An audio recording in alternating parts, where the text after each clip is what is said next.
Hey guys, Pyro here. Welcome back to another review video. I'm telling you guys if Helldivers 2 is worth buying. Helldivers 2 is a 2024 third-person shooter, 4-player co-op game, developed by Arrowhead Game Studios, published by Sony for PlayStation 5.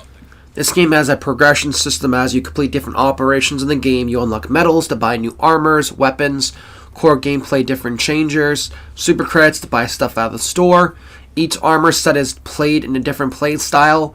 Might go hand in hand with certain weapons you choose. Some increase armor, survivability, limb health, stats, 2 extra stims, do more damage. It has a premium pass which has better upgraded defaulted weapons. I believe the pass is 20 extra bucks.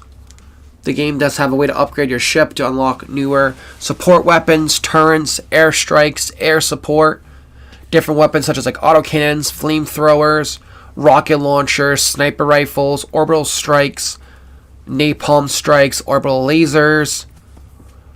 And the game does have 9 different difficulties with different missions you can play, such as defend areas, kill enemies, upload data to a rocket from a terminal, deploy flags around the map and defend them, kill enemies' numbers. And the first difficulty of the game you're going to play on is trivial. As you complete missions on these set difficulties, you unlock new difficulties. Then after trivial at easy, then medium, and then challenging, then hard mode. After hard mode, you got extreme. After extreme, shit gets really crazy. Right after that, you have suicide, which I don't know, I haven't unlocked yet. I'm still struggling to beat the extreme difficulty. You got impossible, like the Mission Impossible, and Helldive. Helldive's pretty much giving you war difficulty from God of War Ragnarok. You get the Ottomans faction, and you got terminid factions. The Ottomans are cybernetic, futuristic robots that have a lot of armor.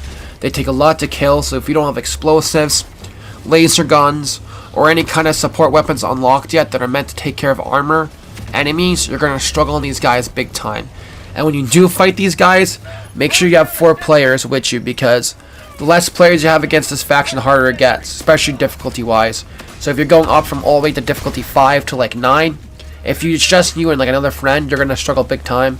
I tried doing this shit solo. I've tried doing it with co-op with 1 person. It's not fun. You need to make sure you have 4 players to do this shit, and they all know what they're doing, they're experienced, they have a lot of stuff unlocked that's going to help you. Because if you don't have, team does not have good builds going on, you're going to struggle with enemies big time. And the ton of times can range from like big heavy units with miniguns to missiles to tanks to little ATT walkers, I call them, from Star Wars. You got little ones that are on like little bicycle things, miniguns, you got snipers, rocket launcher enemies. Like, they are crazy. So if you don't have a good build and you don't have good teammates, you're going to die a lot. And like as you can see in the gameplay right now, we're playing on difficulty 3 and we're struggling big time trying to evacuate 30 civilians to a shuttle without them dying. So it gets absolutely crazy.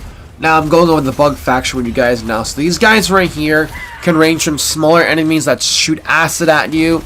They can range from medium enemies that will melee you and have armor, so you have to shoot them on the weak points to be able to kill them. You have flying enemies that will smack you with the tentacles and send your ass eating across the map. That can do a really mad amount of damage to you if you're on high difficulties and whatnot. You have bigger enemies with the bug faction. They just keep getting bigger and bigger and stuff and deadlier.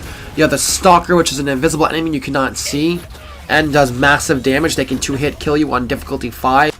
But with that out of the way, guys, should you buy this game, guys? I say yeah. I think the game's definitely worth buying. I say buy the Super Citizen Edition. It comes with a lot of benefits and perks of doing that. And this game's story is told weekly, practically. Every single week a new major operation happens with the Ottomans or the Termins, and as you progress and do different missions, it tells you more and more about the story and what's going on with the game. I rate this game a 7 out of 10. I definitely think it's a must buy, and peace.